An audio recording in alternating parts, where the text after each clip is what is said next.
বলতে বলতে বার কাউন্টারে মাথা হেলিয়ে দিল প্রণয়। প্রণয়ের কথায় জাবেদ একদম নিস্তব্ধ, কিংকর্তব্য বিমুখ হয়ে দাঁড়িয়ে আছে। অবিশ্বাস্য চোখে তাকিয়ে আছে স্যারের মুখের দিকে। স্যার কার কথা বলছে সেটা জাবেদ ভালোই বুঝতে পেরেছে। আর স্যার যে ওই আপুর জন্য কি পরিমাণ উন্মাদ সেটা আর কেউ না জানুক, জাবেদ ঠিকই জানে। তবুও এতটাও কল্পনা করেনি জাবেদ। এত ভালো কেউ কাউকে কিভাবে বাঁচতে পারে। আল্লাহ বোধহয় নিষ্ঠুর ব্যক্তিদের সাথে তাদের মতোই চরম নিষ্ঠুরতা করেন। তাদের শাস্তি দেওয়ার জন্য তাদের সব থেকে দুর্বল জায়গা চিহ্নিত করে সেখানে আঘাত করেন। এদের শাস্তি দেওয়ার জন্য সবচেয়ে যন্ত্রণাদায়ক রাস্তাটাই হয়তো বেছে নেন। যেমন শাস্তি পাচ্ছে আবরার শিকদার প্রণয়। তবে সত্যি কি প্রণয়ের জীবনটা এমন হওয়ার কথা ছিল? সত্যি কি তার এগুলো প্রাপ্য ছিল? সুখ এমন একটা অচিন পাখি যে সবার কাছে ধরা দেয় না। আর প্রণয় সেই পাখিটাকে হাজার চেষ্টার পরও ধরতে পারেনি, নিজের বুকের পঞ্জিরায় বন্দি করে রাখতে পারেনি। প্রণয়ের পাগলামও বাড়ছে। জাবেদ আর প্রণয়কে কন্ট্রোল করতে না পেরে বাধ্য হয়ে কল লাগালো তার আরেক স্যারের নাম্বারে। দুবার রিং হতেই কল রিসিভ হয়ে গেল। শুদ্ধ ফোনটা কানে ধরে ঘুম জড়ানো কণ্ঠে ঝাঁঝিয়ে বলল, তুই কে রে ভাই? কি সমস্যা তোর? এত রাতে ফোন দিয়ে আমার এত সুন্দর স্বপ্ন, সুখের স্বপ্নটার 12টা বাজিয়ে দিলি। শুদ্ধের তুই তুকারি শুনে ভ্যাবাচাকা খেয়ে গেল জাবেদ। সে নম্র কণ্ঠে বলল, স্যার আমি জাবেদ। জাবেদ নামটা শুনতেই জাগ্রত হলো শুদ্ধ। ঘুম তার এক প্রকার পালিয়ে গেল। ফোনটা চোখের সামনে এনে নাম্বারটা দেখল। জাবেদ নামটা দেখে ভ্রু কুঁচকে গম্ভীর কণ্ঠে শুধালো, কি ব্যাপার? এত রাতে ফোন করেছো কেন? কি সমস্যা? জাবেদ একটু ইতস্তত করলো। ঢোক গিলে আরেকবার প্রণয়ের অবস্থা দেখে শুদ্ধকে বলল, প্লিজ স্যার, একবার দ্য মিডনাইট বারে আসুন। মাইড নাইট বারটা নামটা শুনতেই ঘৃণায় নাক মুখ কুঁচকে ফেললো শুদ্ধ। মুখ তেতো হলো তার।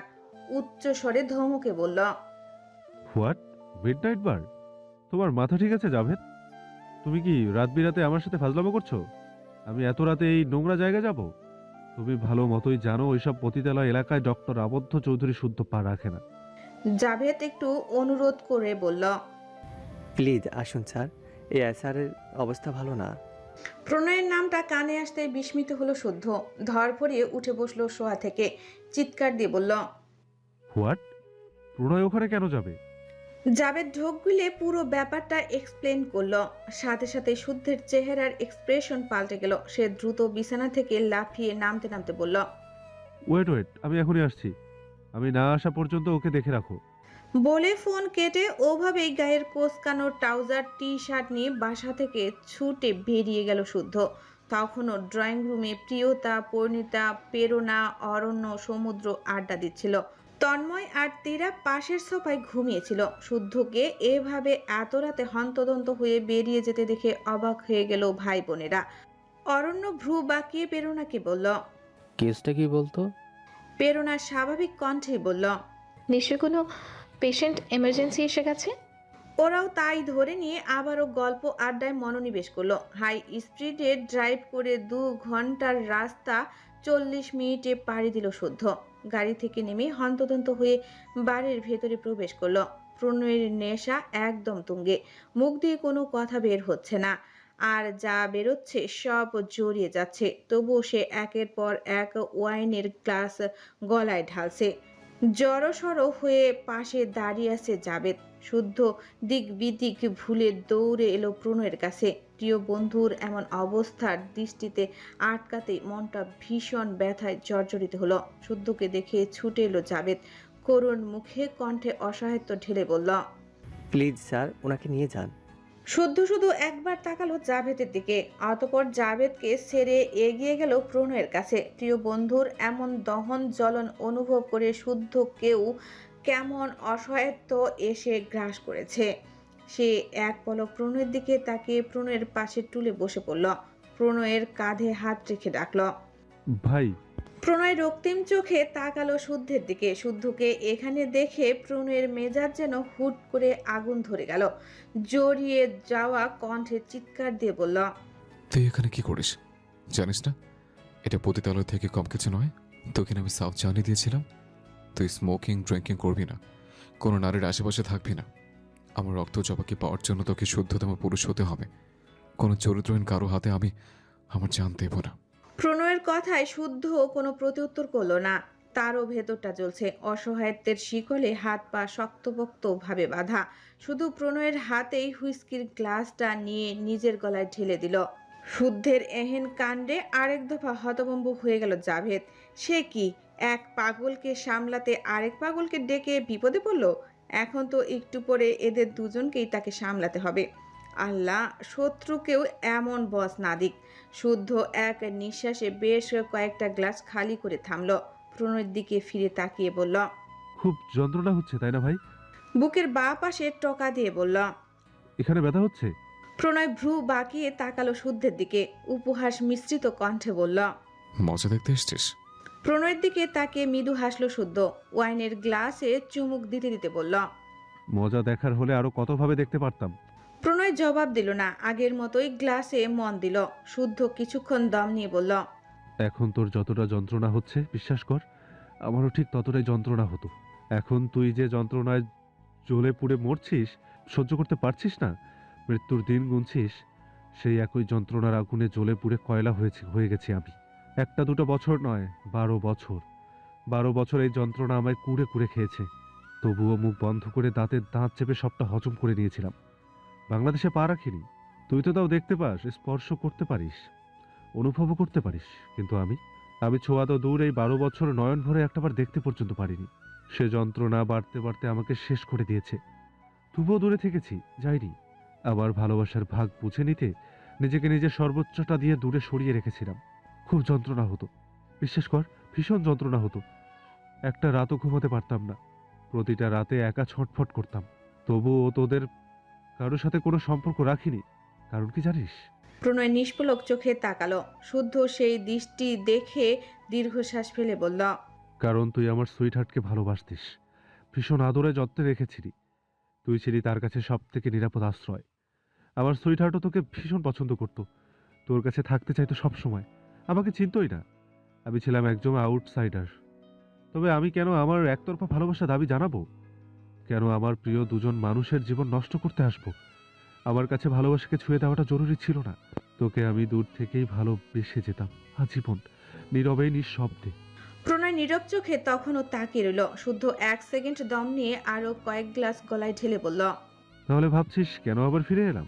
প্রণয় ওয়াইনটা খেতেই নিচ্ছিল, কিন্তু শুদ্ধের কথায় হাত থেমে গেল। গ্লাস নামিয়ে রেখে ভ্রু কুঁচকে তাকালো শুদ্ধের দিকে। শুদ্ধ কয়েক সেকেন্ড প্রণয়ের জিজ্ঞাসু দৃষ্টির দিকে তাকিয়ে বলল, তোর কি মনে হয় আমি তোর থেকে ওকে ছিনিয়ে নিতে এসেছি? প্রণয়ের উৎসাহ নিভে গেল, কারণ সে সব জানে, তাই আর কোনো উৎসাহ পেল না। তবে শুদ্ধ থামল না, মাথা দুলিয়ে বলল, হ্যাঁ, আমি এটা মানি, আমি ওর বেলায় বড় স্বার্থপর। ওর ওই চাঁদের মতো মুখটা দেখলে আমার সব গুলিয়ে যায়, নিজেকে ঠিক রাখতে পারি না। এর মানে এই না যে আমি শুধু ভালোবাসি বলে তোর থেকে ওকে ছিনিয়ে নেব, আমার একতরফা ভালোবাসা চাপিয়ে দেবো তোদের দুজনের উপর।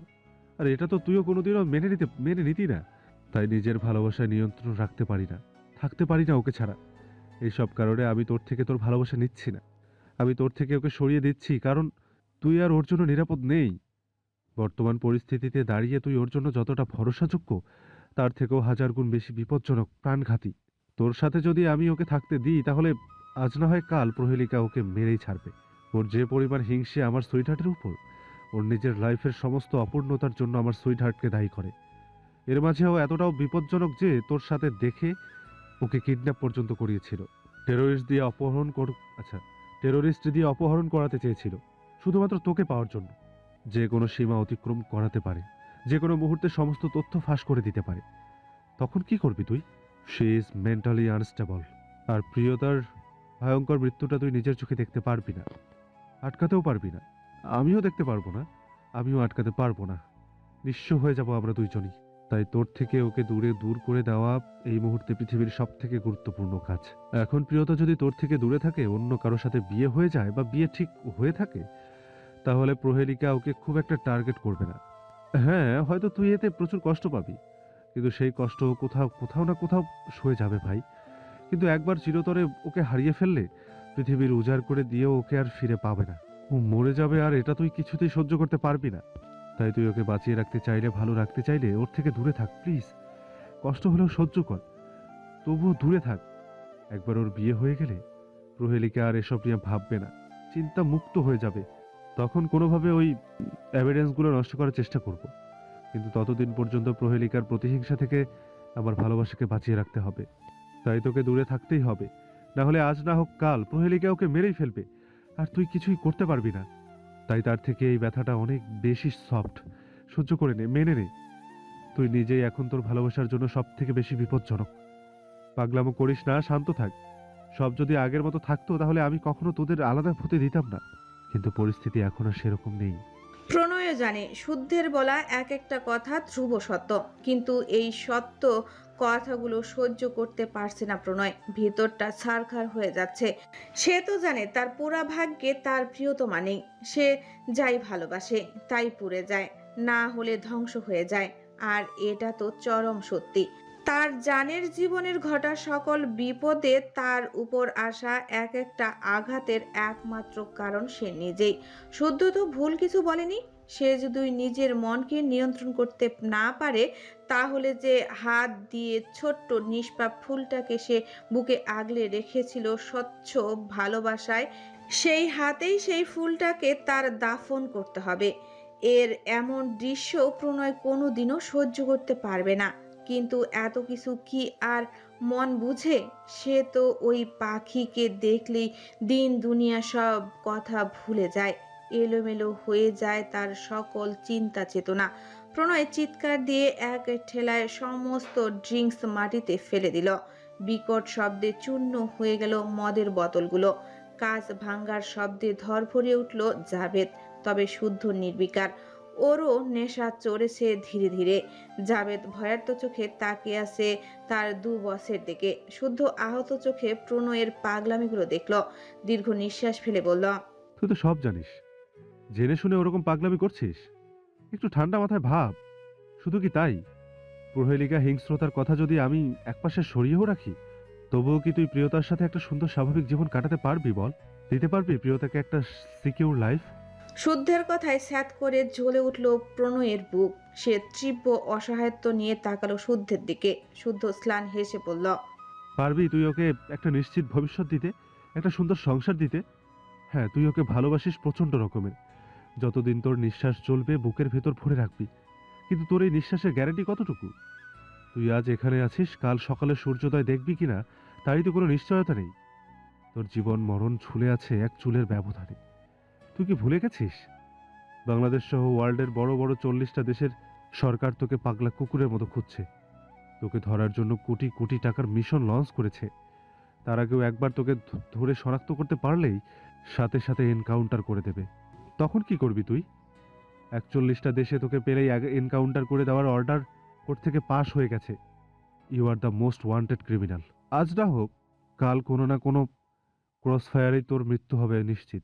আই নো তোকে ধরা এত সহজ নয়, কিন্তু মানুষের ভাগ্য কখন কোন দিক থেকে পিছলে যায় তুই কি বলতে পারবি? তুই এমনভাবে জালে জড়িয়ে গেছিস যেখান থেকে মৃত্যুর ব্যতীত তোর কোনো নিস্তার নেই। তোর এই অনিশ্চিত জীবনে জড়াবি ভালোবাসা?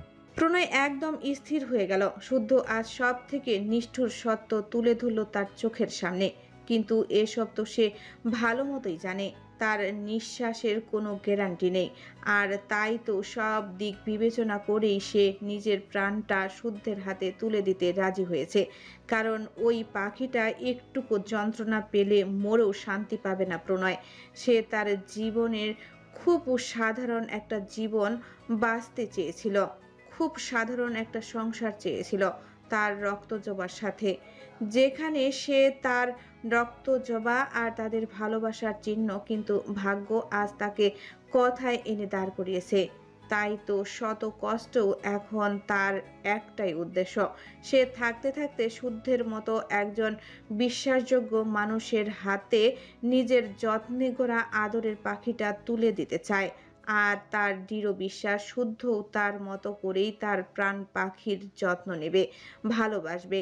যা প্রণয় না দেখলেও তার আত্মা দেখবে। কিন্তু জান পাখিটাকে দেখলেই যে তার সব গুলিয়ে যায়, বুকে ঢুকিয়ে ফেলতে ইচ্ছা করে, ভালোবাসার চাদরে মুড়িয়ে নিতে ইচ্ছা হয়।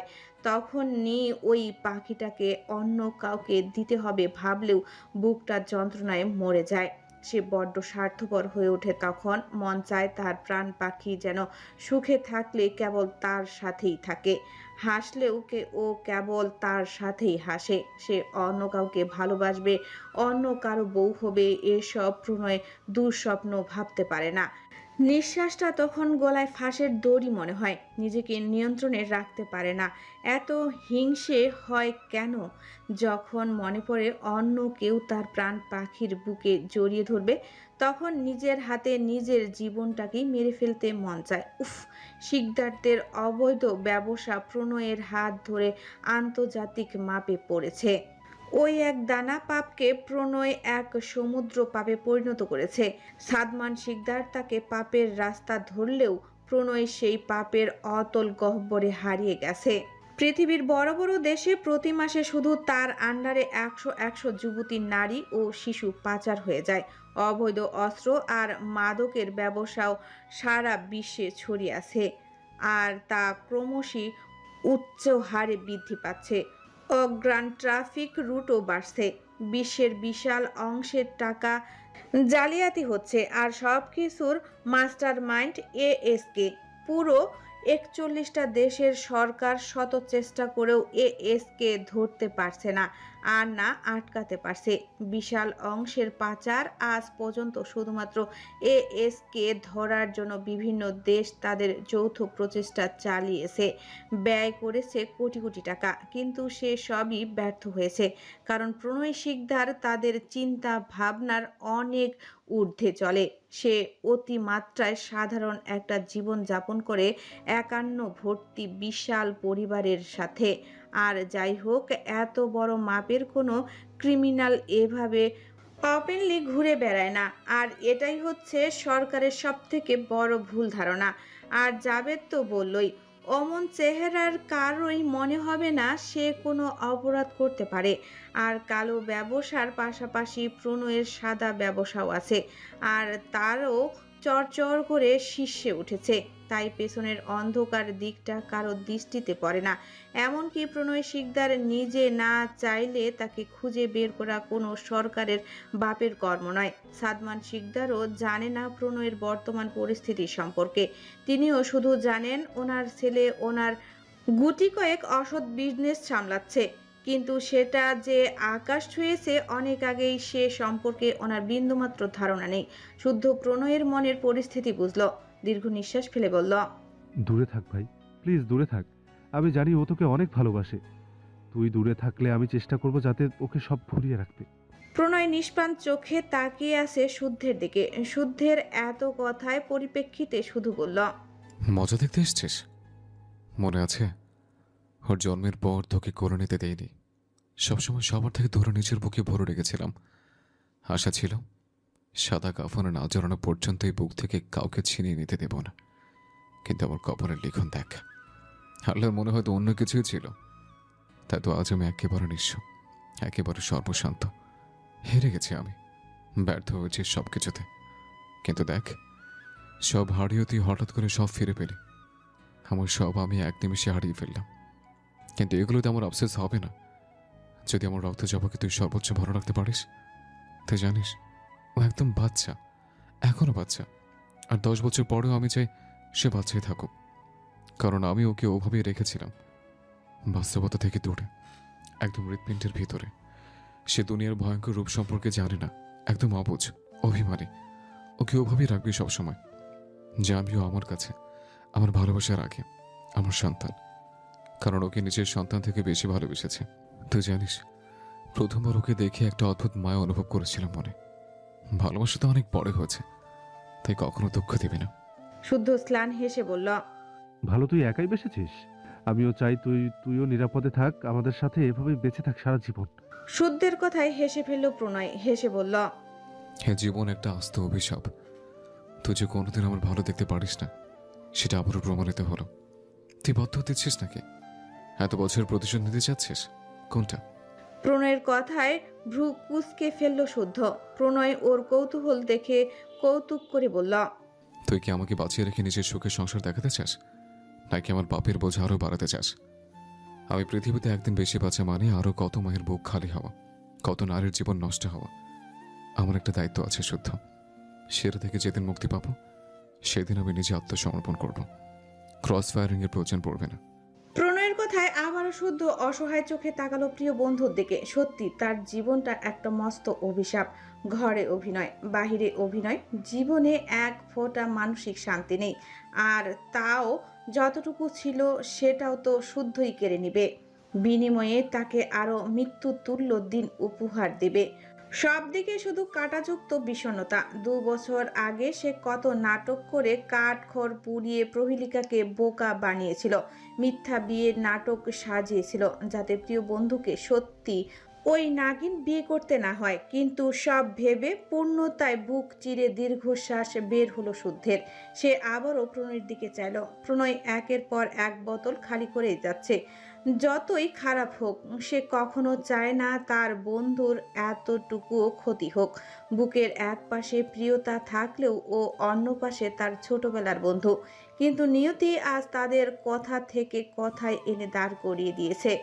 মাত্র একটা ষড়যন্ত্র তাদের সবার জীবন যেন তাসের ঘরের মতো উল্টাপাল্টা করে দিয়েছে।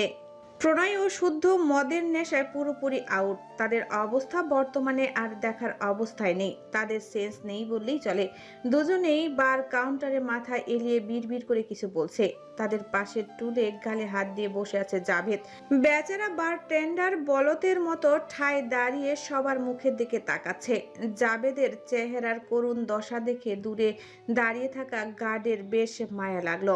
সে এগিয়ে এসে দাঁড়ালো জাভেদের সামনে। নত মস্তকে কিছুটা ইতস্তত করে বলল, স্যার, ওনাদের হুঁশ ফেরানোর ব্যবস্থা করুন, নাহলে পরে বস বলবেন আপনি ওনার সময় নষ্ট করেছেন। পরে সব দোষ আপনারই হবে স্যার। দেখা গেল এই অপরাধে বস আপনাকে গাছের সাথে উল্টো ঝুলিয়ে দিল, আগে একবার দিয়েছিল। গার্ডের কথায় কপাল থেকে হাত সরিয়ে ভ্রু কুঁচকে তার দিকে তাকালো জাভেদ। গার্ডের বলা দৃশ্যটা মনে পড়তেই ভয়ে জাভেদের মুখ দিয়ে চিৎকার বেরিয়ে গেল।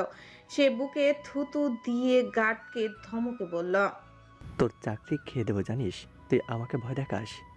জাভেদের হুমকিতে ভয়ে কাচুমাচু হয়ে গেল গার্ডটা। জাভেদ নিজের বাঁ হাতের কবজি উঠিয়ে ঘড়িতে দেখলো 1টা বাজতে আর মাত্র 7 মিনিট বাকি। আর 2.53 ঘন্টার মধ্যেই সেহেরি।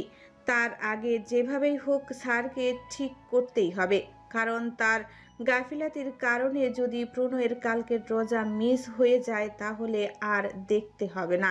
তার হিটলার বস নিশ্চয়ই তাকে গরম তেলে ভেজে চায়ে চুবিয়ে খেয়ে নেবে। এসব চিন্তা করেই ধরফড়িয়ে বসা থেকে দাঁড়িয়ে গেল জাভেদ। ভয়ে রীতিমতো সব ছুঁড়ে ফেলে ছুটল উপরে।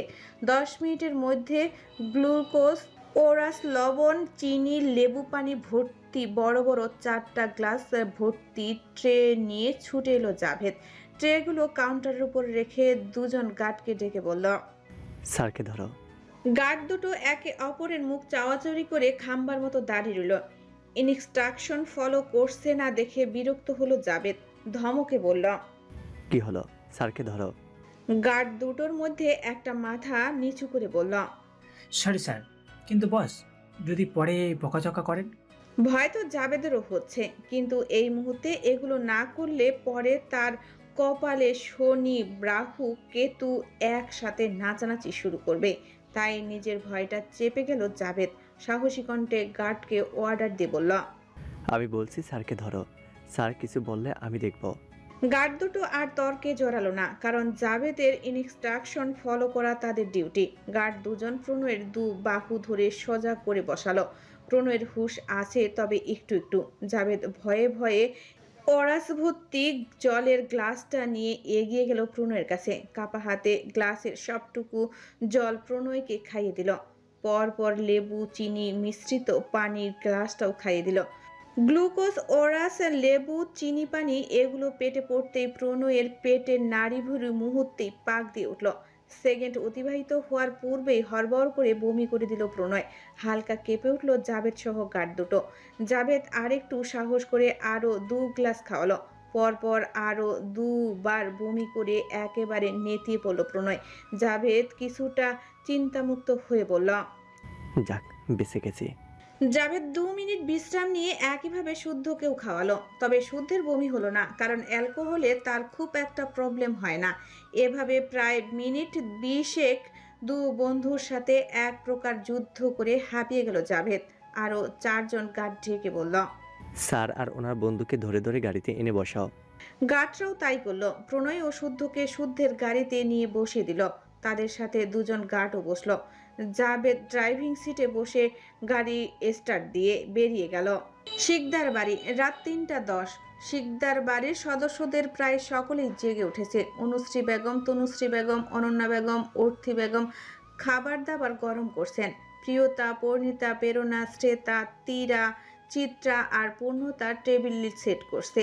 প্রণয়, শুদ্ধ, প্রীতম, ইনায়া, প্রেম ও উষা এখনো নিচে আসেনি। প্রহেলিকা বাসায় নেই আজ 1 সপ্তাহ। সে নাকি তার ইউনিভার্সিটির বান্ধবীদের সাথে ট্রিপে গিয়েছে, আসবে কাল। 4 কর্তা মেহজাবিন চৌধুরী, রাজ, অরণ্য, সমুদ্র ও তন্ময় বসে আছে ড্রয়িং রুমে। অরণ্য, সমুদ্র তন্ময়কে এটা ওটা বলে খেপাচ্ছে। অনেক চেষ্টা করেও তন্ময়কে ঘুম পাড়িয়ে রাখা যায়নি। সে ঠিকই সবার আগে আগে উঠে পড়েছে, কারণ সেও নাকি সেহেরি খাবে, রোজা রাখবে। সে ছোট বলে তাকে ফাঁকি দিয়ে সবাই রোজা রাখবে, এটা তো আর তন্ময় বাবু কিছুতেই মেনে নেবে না। তাই সেও আছে। অনুশ্রী বেগম মাংসের বাটিটা ডাইনিং টেবিলে রাখতে রাখতে প্রিয়তা ও তীরাকে উদ্দেশ্য করে বললেন। যাও গিয়ে ভাইয়া ভাবিদের ডেকে নিয়ে আসো। বলবে কোনো বাহানা দেখিয়ে যেন 10 মিনিটের মধ্যে হাজির হয়। প্রিয়তা ও তীরা মাথা দুলিয়ে উপরে চলে গেল। তিনি এবার পরিণীতা ও প্রেরণাদের বললেন। যাও ভাত তরকারির বাটিগুলো এনে সুন্দর করে সাজিয়ে রাখো। ওরা 2 বোনও আম্মুর কথা মতো রান্নাঘরের দিকে চলে গেল। তীরা আর প্রিয়তা 4 তলার ছেলেদের ঘরের সামনে দাঁড়িয়ে আছে। তীরা প্রিয়তার দিকে তাকিয়ে দুষ্টু কণ্ঠে বলল। আপু, আমি ভাইয়া ভাবিদের ডেকে তুলছি, তুমি তোমার প্রণয় ভাইকে ডেকে তোলো। তীরার পিস মারা কথায় বিরক্ত হলো প্রিয়তা। চোখ পাকিয়ে তাকালো বোনের দিকে, কিন্তু তীরা ওর আপুকে থোড়াই কেয়ার করে। সে ডোন্ট কেয়ার ভাব নিয়ে তাকালো প্রিয়তার দিকে। মুখের নাটকীয় গাম্ভীর্য এতে মহান কণ্ঠে বলল। বুঝেছি বালিকা, ধন্যবাদ দিতে হবে না। পরক পরাগ করাই আমার ধর্ম। আমি জ্ঞানী, তাই তোমার মনের ইচ্ছা তুমি না বলতেই বুঝে নিয়েছি। আমি ঠিক জানি তুমিও মনে মনে এটাই চাচ্ছিলে। যাও, জিরো আপনি জিন্দিগি। প্রিয়তা বোনের দিকে তাকিয়ে হতাশার নিঃশ্বাস ফেললো, কারণ তীরা অরণ্যের কার্বন কপি। তীরা আবারও বিজ্ঞের মতো মাথা নাড়িয়ে বলল। যাও বালিকা, যাও, তবে ধন্যবাদ না দিলেও দক্ষিণাটা কিন্তু অবশ্যই মনে করে দিও। প্রিয়তা এবার চরম বিরক্ত হয়ে তীরার কান টেনে ধরে বলল। আর একটাও পাকা কথা বললে ঠোঁট টেনে 2টো সেলাই করে দেবো বেয়াদব। তোর বেয়াদবের শাস্তি হিসেবে তুই গিয়ে প্রণয় ভাইকে ডেকে তুলবি। বলে চলে যেতে নিলেই লাফিয়ে প্রিয়তার হাত ধরে ফেললো তীরা। কান ডলতে ডলতে চোখ মুখ বিকৃতি করে বলল। ছোট আপু, তুমি আমার বোন হয়ে আমাকে তোমার জমের দুয়ারে একা ফেলে চলে যাচ্ছ। তোমার জমকে তুমি ডাকো।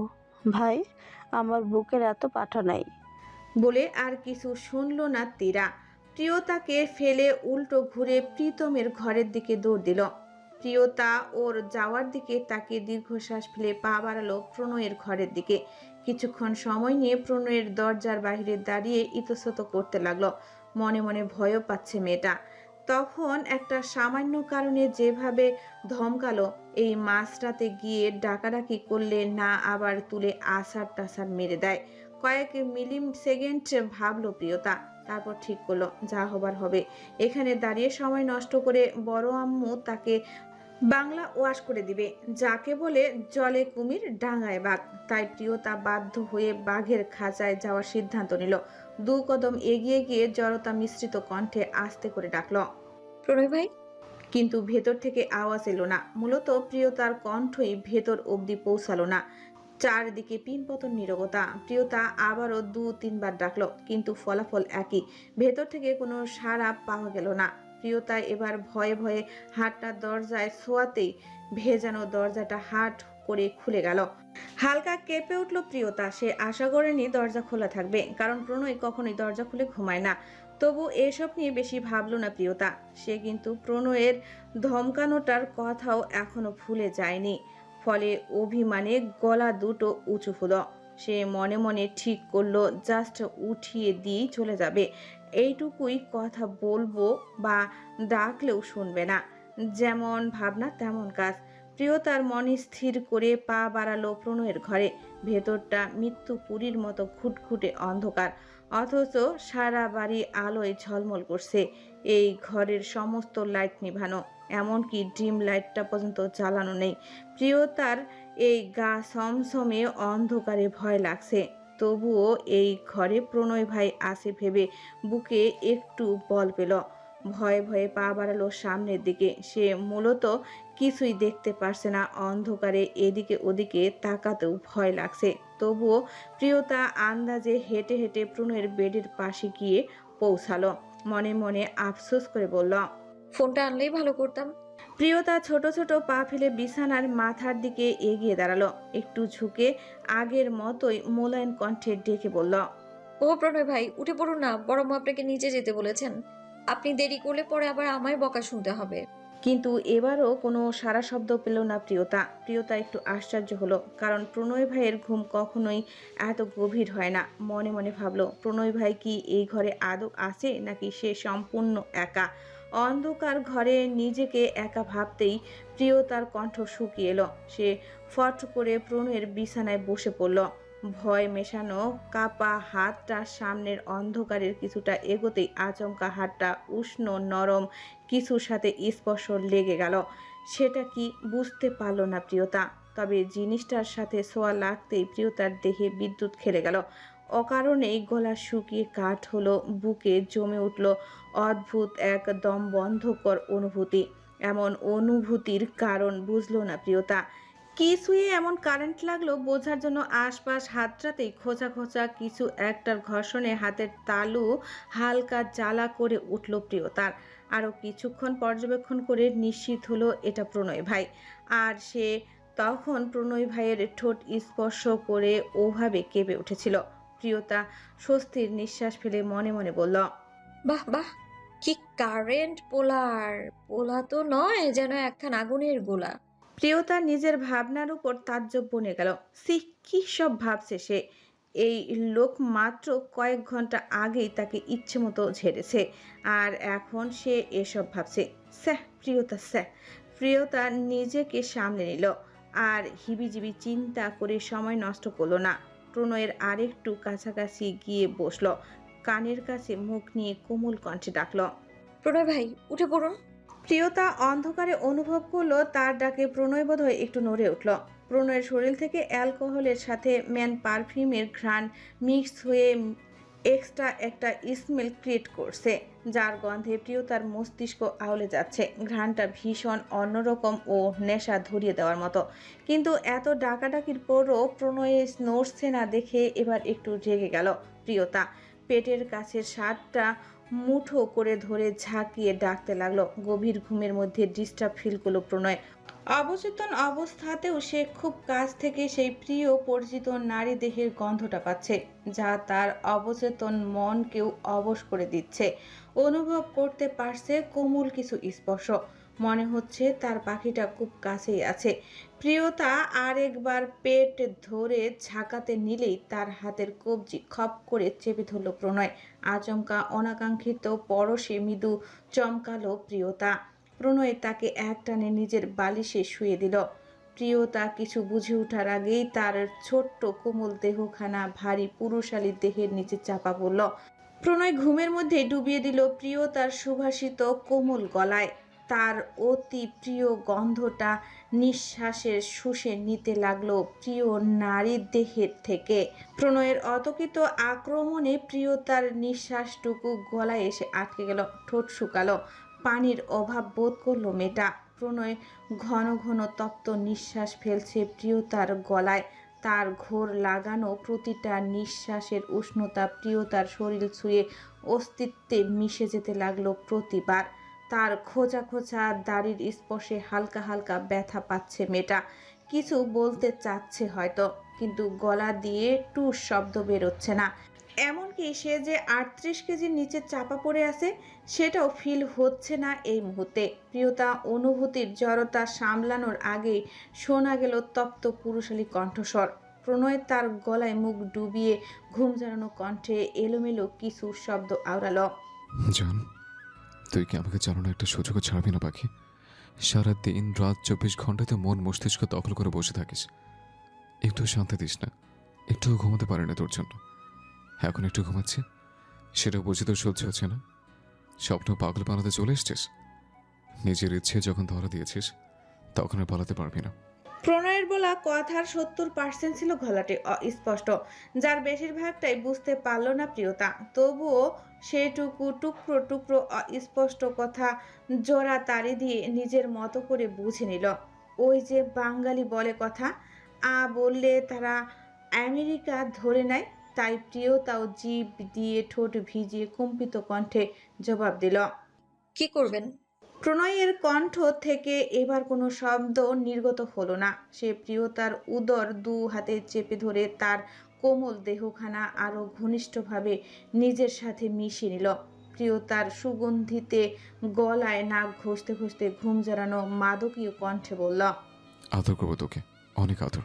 প্রণয়ের নেশা জড়ানো এই লাইনটা কর্ণকুহরে পৌঁছাতেই গায়ের সমস্ত পশম একসাথে দাঁড়িয়ে গেল প্রিয়তার। হাত পায়ের তালু শিরশির করে উঠল, শরীর জুড়ে খেলে গেল এক অজানা শিহরণের ঝড়। বুকের ভেতর উথলে উঠল প্রেমের নোনা সাগর। নারী মন তার প্রিয় পুরুষের স্পর্শে দুর্বল হয়ে পড়েছে। শরীর ও মনে কেমন দম বন্ধকর সুখ ও দুঃখের মিশ্র অনুভূতি হচ্ছে। তার উপর সেই পুরুষের শরীর থেকে ছুটে আসছে অ্যালকোহল ও পারফিউমের মিশ্র এক ঘ্রাণ, যা প্রিয়তার মন মস্তিষ্ক নেশায় ডুবিয়ে দিচ্ছে। সে ভালোই বুঝে গেছে এই পুরুষ তাকে আমৃত্যু এভাবেই ঝুলিয়ে রাখবে। কি নিদারুণ মিষ্টি যন্ত্রণা! তার পুষে রাখা অভিমানের পাহাড়ও সেই পুরুষের উষ্ণ আদলে গলে যেতে মুহূর্তেই ব্যয় করল না। প্রণয় আবার অস্পষ্ট কণ্ঠে বিড়বিড় করল, বাস্তবতা আমার না হলেও কল্পনায় তুই শুধু আমার। এখানে থেকে আমার থেকে কেউ কেড়ে নিতে পারবে না, তাই এখানে থেকে ভালোবাসার 1% অধিকার আমি কাউকে দেব না। বলেই প্রিয়তার কণ্ঠ নালীতে ঠোঁট চেপে ধরল প্রণয়। তার শক্তপোক্ত বন্ধনে আবদ্ধ থেকেই থরথর করে কেঁপে উঠল প্রিয়তা। চোখ খিচে বন্ধ করে নিল। সেও দু হাতে শক্ত করে জড়িয়ে ধরল প্রণয়ের পৃষ্ঠদেহ। তবে সেই চওড়া পিঠ দু হাতের মধ্যে আটল না প্রিয়তার। সে ভালোই বুঝতে পারছে প্রণয় এই মুহূর্তে পুরোপুরি জেগে নেই। সে স্বপ্ন ও বাস্তবের দুনিয়াটায় আটকে পড়েছে। কিন্তু এভাবে কতক্ষণ? কেউ দেখে ফেললে কেলেঙ্কারি হয়ে যাবে। তাই প্রিয়তা নিজের আবেগ সামলে নিল। তাছাড়া ও এভাবে সে কারো অচেতন অবস্থার সুযোগ নিতে চায় না। তাই প্রিয়তা প্রণয়ের নিচ থেকে সরে যাওয়ার চেষ্টা করলো, কিন্তু এতে ফলাফল হলো উল্টো। প্রণয় এবার আরো শক্ত করে চেপে ধরলো, যেন নিঃশ্বাস নেবার উপক্রম নেই প্রিয়তার। প্রণয় ঘুম জড়ানো কণ্ঠে ধমকে বলল, আচ্ছা বেয়াদব হয়ে গেছিস তুই জান। বাস্তবের মতো স্বপ্নেও আমার সাথে তেরামি করছিস। বললাম না আদর করবো, নড়বি না। প্রিয়তার ভেতরটা ক্রমশ অশান্ত হয়ে উঠেছে। সে মনে মনে শুকনো ঢোক গিলে বলল, হ্যাঁ বেটা, হুঁশে থাকতে কত আদর করো সে আমার ভালোই জানা আছে। আদরের নাম করে আমার হাড়গোড় গুঁড়ো গুঁড়ো করে দেওয়ার মতলব? উফ, কি ভারী! মনে হচ্ছে যেন হাতির নিচে চাপা পড়েছি আমি। ঘুমিয়ে থাকলে বা নেশা করলেই শুধু এই লোকের পিড়ি তুটলে উঠে। প্রিয়তা আবারও ছটফট করলে তার দু হাত একত্রে বেডের সাথে চেপে ধরল প্রণয়। চোখ বুজে প্রিয়তার ঘাড়ের ঠিক নিচের বাঁকে ঠোঁট রাখল। একটা নিঃশব্দ গভীর ভেজা চুমুতে শিউরে উঠল প্রিয়তা। প্রণয়ের ঠোঁট ধীরে ধীরে গলা বেয়ে নিচে নামতে নামতে প্রিয়তাকে আদরে চুমুতে ভরিয়ে দিতে লাগলো। ওষ্ঠ কেঁপে উঠল প্রিয়তার। চোখ দুটো খিচে বন্ধ করে বড় বড় নিঃশ্বাস ফেলতে লাগলো মেয়েটা। প্রণয়ে আরেকটু নিচে নামতে নিলেই তার চুল খামচে ধরে থামিয়ে দিল প্রিয়তা। তার মাথাটা শক্ত করে চেপে ধরল নিজের বুকের সাথে। কম্পিত কণ্ঠে তোতলিয়ে বলল, প্লিজ প্রণয় ভাই, কি করছেন? চোখ খুলুন, এমন করবেন না। কিন্তু প্রণয় থামছেই না। প্রিয়তা এবার বাধ্য হয় প্রণয়ের বাহুতে একটু জোরে কামড় দিল। হাতে তীব্র ব্যথা অনুভব হতেই থেমে গেল প্রণয়। ঘোরের দুনিয়া থেকে ধরফরিয়ে উঠে বসল। প্রণয় সরে যেতেই হাঁপ ছেড়ে বাঁচল প্রিয়তা। তার শরীরটা যেন বাতাসের মতো হালকা হয়ে গেল মুহূর্তেই।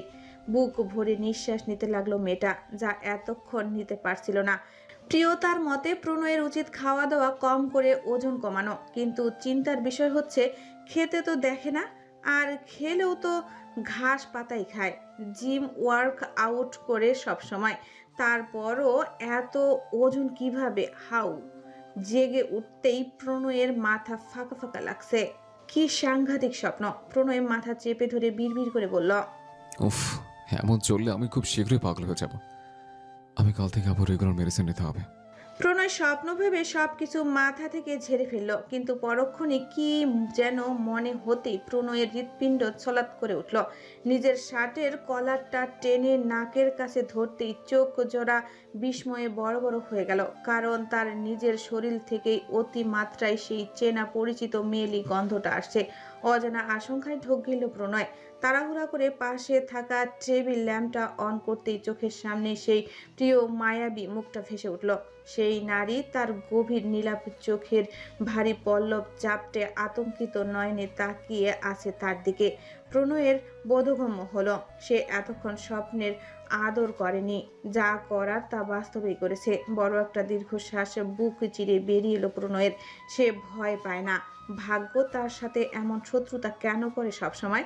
এই নারীর থেকে সে নিজেকে যত দূরে রাখতে চায়, ভাগ্য তাকে ততই কাছে নিয়ে আসে।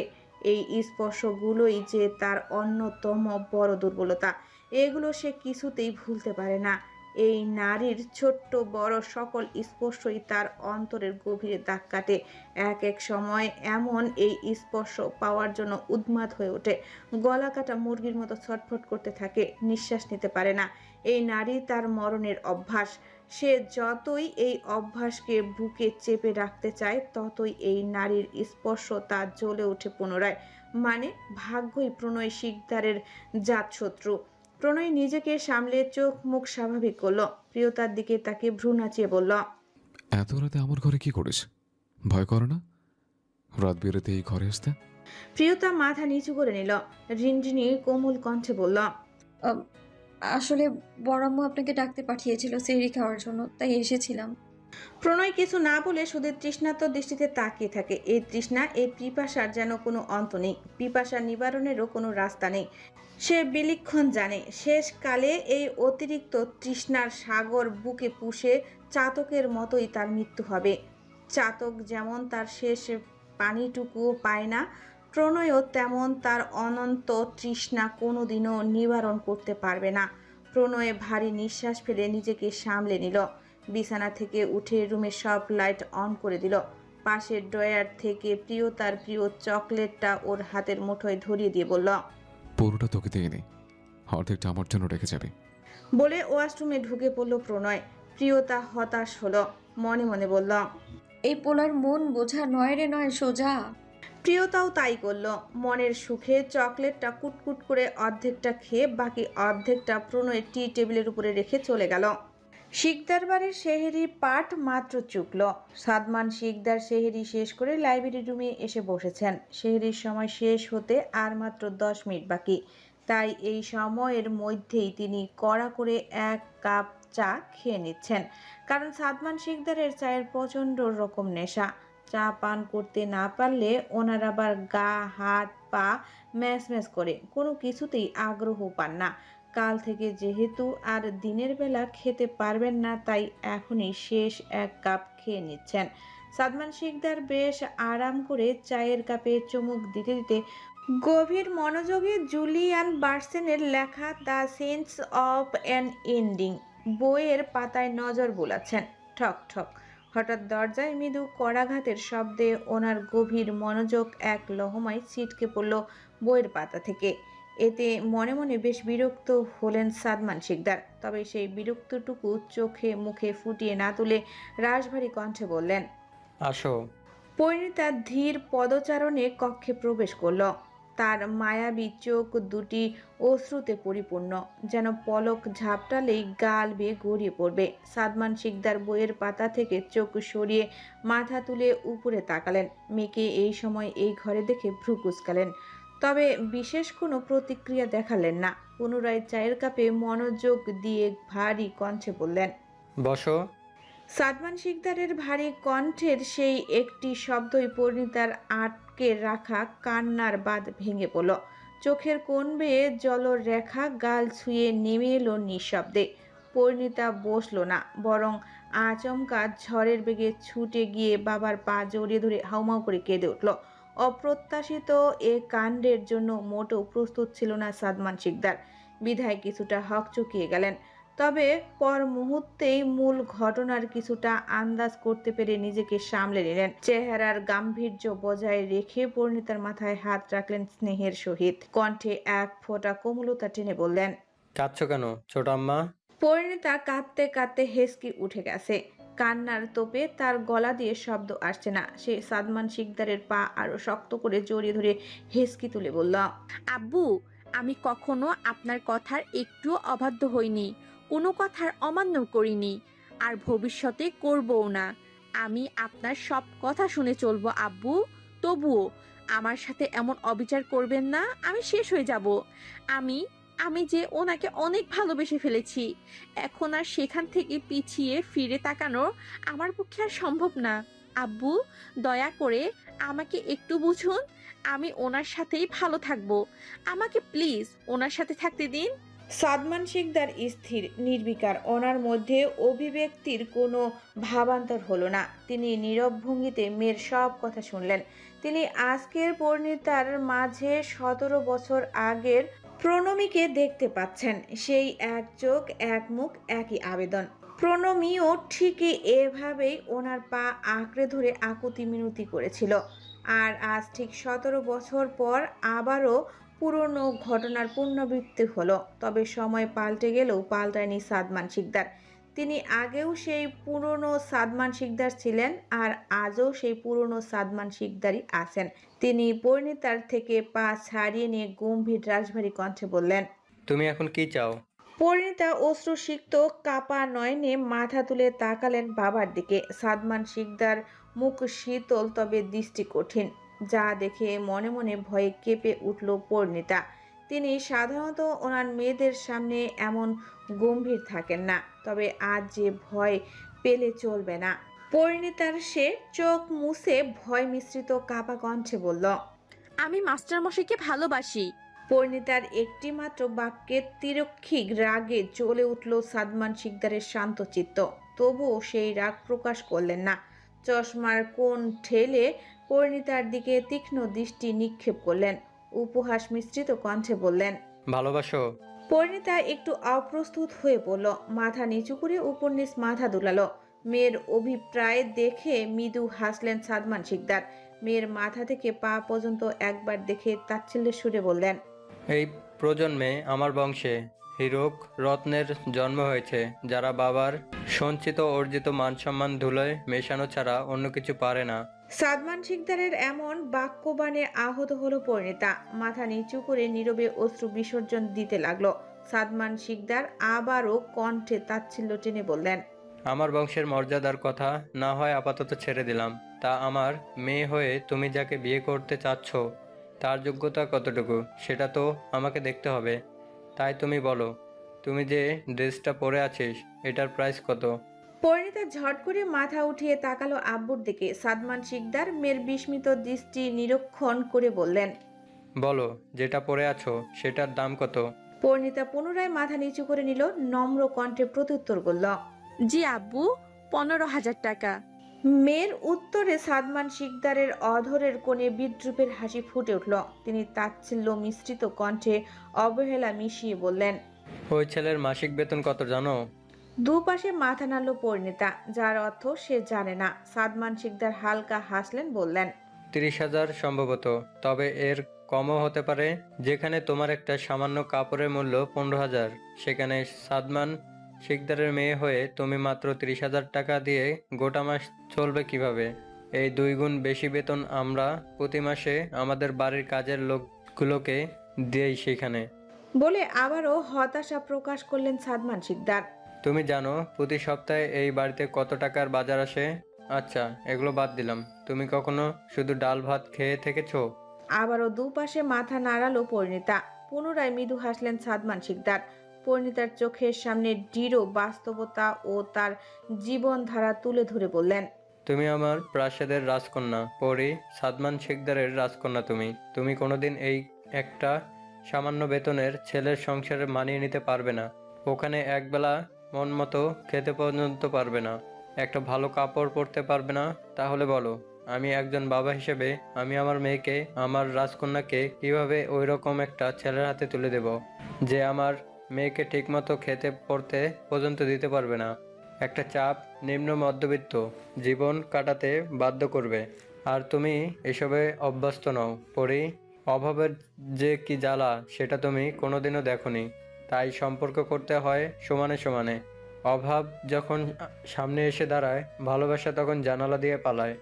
আমার মেয়ে না হয় আবেগের বয়সে ভুল করেছে, তাই বলে আমি একজন বাবা হয়ে কিভাবে নিজের মেয়ের ভুলকে স্বীকৃতি দেব, কিভাবে একটা অনিশ্চিত জীবনের দিকে ঠেলে দেব যেখানে আমি জানি এটা করলে আমার মেয়ে রাজরানী থেকে চাকরানী হয়ে যাবে। প্রত্যেকটা বাবাই তার মেয়েকে নিজের সর্বোচ্চটা দিয়ে রাজকন্যার মতো রাখে, আর প্রত্যেকটা বাবাই চায় তার মেয়েকে ওরকম কারো হাতে তুলে দিতে যে তার মেয়েকে তার থেকেও ভালো রাখবে। কিন্তু তুমি এখন আমার কাছে এমন একজনের আবদার করেছো যার থেকে আমাদের বাড়ির কাজের লোকগুলো উন্নত জীবনযাপন করে। এখন তুমি বিচার করো, আমি আমার মেয়েকে কি দেখে বিয়ে দেব? পরিণীতা অবাক চোখে তাকিয়ে রইল সাদমান শিকদারের দিকে। সে তার আব্বুর কথার প্যাচে পুরোপুরি ফেঁসে গেল। তবুও নিজের কথায় অনড় থাকলো পরিণীতা। সাদমান শিকদারের পায়ের দিকে দৃষ্টি নিবদ্ধ করে কিছুক্ষণ চুপ থেকে বলল, আমি এত টাকা পয়সা, গাড়ি বাড়ি, বিলাসবহুল জীবন চাই না আব্বু। আমি শুধু ওনার সাথে একটা খুব সাধারণ জীবন কাটাতে চাই। আমার 15,000 টাকার কাপড়, গরুর মাংস, ইলিশ মাছ এসব না হলেও চলবে। আমি কখনো শুধু ডাল ভাত দিয়ে খাইনি, এটা সত্যি। কিন্তু উনি সাথে থাকলে আমি অভ্যাস করে নিব। মানিয়ে গুছিয়ে নিতে পারলে জীবন সুন্দর। এমন তো কোনো কথা নেই আব্বু যে আমাকে সারা জীবন এভাবে থাকতে হবে। ভাঙা গড়ার মধ্যেই মানুষের জীবন। টাকা পয়সা আমি সেই শান্তি পাই না আব্বু, যে শান্তি আমি ওনার সাথে থাকলে পাই। পরিণীতার কথায় বেশ মজা পেলেন সাদমান শিকদার। বিদ্রুপের হাসির অধর কোণে ফুটিয়ে তুলে কটাক্ষ করে বললেন, ছোট আম্মা, বাস্তব জীবন 90 দশকের বাংলা ছায়াছবির মতো নয়। জীবন অনেক দৃঢ় ও কঠিন। জীবনে কতটা দেখেছো তুমি? এখানে সিনেমার ডায়লগ চলে না। যখন গোষ্ঠীর কাজ করে শুধু ডাল দিয়ে ভাত খেতে হবে, তখন এইসব ভালোবাসাটাও জানালা দিয়ে পালিয়ে যাবে। তবে তুমি যখন এত করে চাচ্ছ, তখন তুমি আমার মেয়ে। তোমার ইচ্ছার গুরুত্ব আমার কাছে সবার আগে, আর তোমার ইচ্ছাও পূরণ করার আমার কর্তব্য। তাই তোমার কথা আমি মেনে নিচ্ছি এক শর্তে। সাদমান শিকদারের কথায় পরিণীতার চোখ মুখ উজ্জ্বলতায় খেলে গেল। মনের কোণে নিভে যাওয়া আশার প্রদীপটা ধক করে জ্বলে উঠল। সে দ্রুততার সহিত জবাব দিল, আমি আপনার সব শর্তে রাজি আব্বু। আপনি শুধু বলুন আমায় কি করতে হবে। মেয়ের উৎসাহ দেখে হাসলেন সাদমান শিকদার। একটু দম নিয়ে বললেন, আমি তোমার সাথে এই ছেলেকে বিয়ে দেব, যদি এই ছেলেটা তোমাকে বিয়ে করে এই বাড়িতেই থাকতে রাজি হয়। এখন মেয়ে পালছি, পরে না হয় জামাইও পালবো। এটা সাদমান শিকদারের জন্য বড় কোনো বিষয় নয়। সাদমান শিকদারের এমন অদ্ভুত শর্তে ভ্রু কুঁচকে ফেলল পরিণীতা। অবাক কণ্ঠে শুধালো, এই বাড়িতে থাকবে কেন? সাদমান শিকদার চায়ের কাপে পুনরায় চুমুক দিয়ে বললেন, কারণ আমার মেয়ের ভরণ পোষণের এবিলিটি এই ছেলের মাঝে দেখি না। সেখানে ওর বাবা মাও আছে। তুমি আমার মেয়ে আমার কাছে একটা জিনিস চেয়েছে, সেটা তো আর আমি না বলতে পারি না, যতই আমার বংশের মুখে চুলকানি পড়ুক। তবে সাদমান শিকদারের কথায় হতবাক হয়ে গেল পরিণীতা। তার মুখের উজ্জ্বলতা পুনরায় তামাশাচ্ছন্ন আধারে ঢেকে গেল। তবুও সে প্রশ্নবিদ্ধ চোখে তাকালো সাদমান শিকদারের দিকে। সাদমান শিকদার এবার রয়েস হয়ে নিজের মুখ্যম চালটা চেলে দিলেন। কণ্ঠের নমনীয়তা দূর করে এবার রুষ্ট ও কঠিন কণ্ঠে বললেন, তবে যদি ওই ছেলে এই শর্তে রাজি না হয়, তাহলে তোমাকে আমার পছন্দ করা ছেলেকে বিয়ে করতে হবে। আর এই বিষয়ে আমি কোনো ধরনের গাইগুই শুনবো না। এটা তোমাকে আমার মতামত নয়, আমার সিদ্ধান্ত জানালাম, বাকিটা তোমার ইচ্ছা। তবে আমার অমতে যদি নিজের ভাইয়ের মতো কিছু করার চেষ্টা করো, তাহলে এর পরিণাম কি হবে সেটা নিশ্চয়ই তোমাকে বলে দিতে হবে না। তুমি আমার মেয়ে, যথেষ্ট বুদ্ধিমান। প্রথমবার ভুল করেছো, তাই শুধরে দিচ্ছি। তুমি ভালো মতোই জানো তোমার আব্বু আসলে কিরকম, আর নিশ্চয়ই চাইবে না 17 বছর আগের ঘটনার পুনরাবৃত্তি হোক। সময় পাল্টে গেল, পাল্টায়নি সাদমান শিকদার আর তার সাম্রাজ্য। সাদমান শিকদারের মেয়ের দিকে হাত বাড়ানোর ফল কী হয় সেটা হারে হারে বুঝিয়ে দেব তখন। এখন যাও এখান থেকে, আর এই ছেলেটার সাথে শেষবারের মতো কথা বলে নাও। যদি রাজি হয় তো আমার কাছে নিয়ে এসো, আর যদি না হয়। পরিণীতা আর বাকি কথা শোনার জন্য 1 সেকেন্ডও দাঁড়ালো না, কাঁদতে কাঁদতে বেরিয়ে গেল লাইব্রেরি রুম থেকে। পরিণীতা যাওয়ার মানে তাকিয়ে হাসলেন সাদমান শিকদার। যেটা জোর করে পাওয়া যায় না সেটা কৌশলে আদায় করে নিতে জানেন তিনি। জীবনের খেলার চাল দেওয়াতে সাদমান শিকদার সেরা। আদিপ পুরো রাত জেগে স্টুডেন্টদের সব অ্যাসাইনমেন্ট চেক করতে করতে প্রচণ্ড ক্লান্ত হয়ে পড়েছিল। হাত পা ঘাড় পিঠ শরীরের সমস্ত অস্তিত্ব সন্ধি যেন ব্যথায় অবশ হয়ে আসছিল তার। সে মাত্রই সেহরি শেষ করে হাত মুখ ধুয়ে ঘরে এলো। উদ্দেশ্য একটা লম্বা ঘুম, না হলে এখন আর বাঁচবে না সে। ঘরে বাইরে এত চাপ আর সহ্য হচ্ছে না বুঝি কিছুতেই। মানুষের শরীর একটু শান্তি, একটু বিশ্রাম তো চায়। আদিপ সব কাগজপত্র গুছিয়ে রেখে ঘরের লাইট অফ করে বালিশে মাথা রাখতেই ক্লান্ত শরীরে চোখ দুটো গভীর তন্দ্রায় বুজে আসলো। ঘুমটা একটু গাঢ় হতেই অসহ্যকর ফোনটা তুমুল শব্দে কানের পাশে বেজে উঠল। ফোনের তীক্ষ্ণ শব্দে গভীর তন্দ্রা নিমিষেই ছুটে গেল আদিপের। বিরক্তিতে কপালে 2 থেকে 3টা সূক্ষ্ম ভাঁজের সৃষ্টি হলো। আলস্য ঝিম ধরে গেল সারা শরীরে। সে আলগোছে ফোনটা রিসিভ করে কানে ধরল। হয়তো পরি ফোন করেছে, কিন্তু ফোনের ওপাশের ব্যক্তির কণ্ঠ কানে পৌঁছাতেই বিরক্তিতে আদিপের মুখ তেতো হয়ে উঠল। রাগে পারদ আকাশ ছুল, মনে মনে রাগে চিবড়িয়ে উঠল। ফোনের ওপাশ থেকে চিত্রলেখা বললেন, সেহরি খেয়েছেন স্যার? আদিপ চোখ মুখ কুঁচকে উঠে বসলো, তেতো কণ্ঠে জবাব দিল, জি। চিত্রলেখা ম্যাডাম আবার বললেন, এখন আপনার শরীর কেমন আছে স্যার? জি ভালো। আন্টি কেমন আছেন স্যার? জি ভালো। ওষুধগুলো ঠিকমতো খাচ্ছেন তো স্যার? জি। আদিপকে 1-2 শব্দের ঠান্ডা গলায় প্রশ্নের জবাব দিতে দেখে মুখটা চুপসে গেল চিত্রলেখার। দম চেপে থাকা অভিমানটা আর আটকে রাখতে পারলেন না সে। এমন নিঃশব্দে অবহেলার ভার সহ্য করতে না পেরে এবার ভর্ণিতা ছাড়াই ধীরে স্পষ্ট উচ্চারণে বললেন, আমার সাথে একটু ভালো মতো কথা বললে কি হয় স্যার? আপনার আম্মুও তো আমার সাথে কত সুন্দর করে কথা বলেন। আপনিও যদি একটু সুন্দর করে কথা বলেন, আপনার তো খুব একটা ক্ষতি হবে না। যার সাথে কথা বললে আপনার প্রাণ সংশয় হতে পারে, আপনি তো প্রাণের ঝুঁকি নিয়েও তার সাথে দিব্যি কথা বলেন। তাহলে আমার বেলাতেই এত অবিচার কেন স্যার? চিত্রলেখার তীব্র অধিকার মিশ্রিত কথা বলার ধরনে আদিপের উত্তপ্ত মস্তিষ্কে রাগ ধরে গেল। এই মহিলা আসলে কি ভাবেন নিজেকে? সে কি করে বলতে চায়? সে কি নিজেকে পরীর সমতুল্য মনে করে? বারবার নিজেকে পরীর সঙ্গে তুলনা করে কি প্রমাণ করতে চায়? তবে এবার আর চুপ থাকতে পারল না আদিপ। কণ্ঠের রাগ উবড়ে এলো। সে খানিক উচ্চস্বরে রাগ ছেড়ে বলল, দেখুন ম্যাডাম, আপনি সব সময় আমাকে পার্সোনাল অ্যাটাক করবেন না। আমার একটা পার্সোনাল লাইফ আছে, সেখানে আমি কাকে কতটুকু গুরুত্ব দেব আর কাকে দেব না সেটা একান্তই আমার ব্যক্তিগত ব্যাপার। কে আমার জীবনের কতটুকু জুড়ে আছে, কে আমার কি, সেটাও আমার ব্যাপার। হ্যাঁ মানছি, আপনি সেই দিন আমাকে বাঁচিয়েছিলেন। ওই রাতে ডাক্তারের কাছে নিয়ে গিয়েছিলেন, চিকিৎসার ব্যবস্থা করিয়েছিলেন। আজ আমি বেঁচে আছি আপনার জন্য, যার জন্য আমি আপনার কাছে সারা জীবন কৃতজ্ঞ থাকব। আমার প্রতি আপনার যে আর্থিক খরচ হয়েছে সেটা আমি এই মাসেই ফেরত দিয়ে দেব। তবে হ্যাঁ, টাকা দিয়ে হয়তো কখনোই আপনার ঋণ শোধ করতে পারবো না, তা সত্যি। তাই ঋণ আছে বলেই আপনি আমাকে যখন তখন পার্সোনালি অ্যাটাক করতে পারেন না, আমার পার্সোনাল স্পেসে ঢুকে পড়তে পারেন না।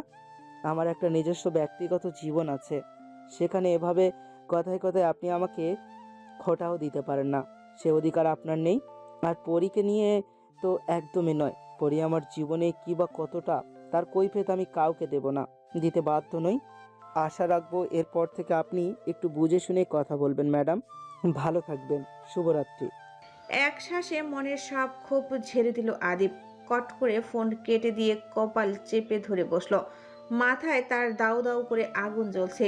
জীবনের সমস্যা কি কম আছে? যে আরেকটা উড়ে এসে জুড়ে বসতে চায়। আর তার আম্মু কেমন কয়েকদিন থেকে এই মেয়েটাকে বিয়ে করার জন্য কান মাথা ঝালাপালা করে দিচ্ছে। উফ, অসহ্যকর।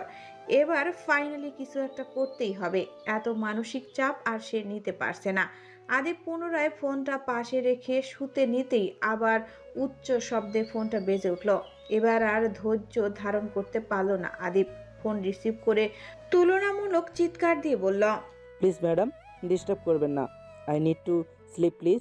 কিন্তু ওপাশ থেকে ফুপানোর শব্দ ভেসে আসতেই আদিবের হৃৎপিণ্ড ধক করে উঠল। মুখ থেকে আপনা আপনি বেরিয়ে এলো। অ্যাঞ্জেল। পরিণীতা এবার শব্দ করে কেঁদে উঠল, কাঁদতে কাঁদতে বলল,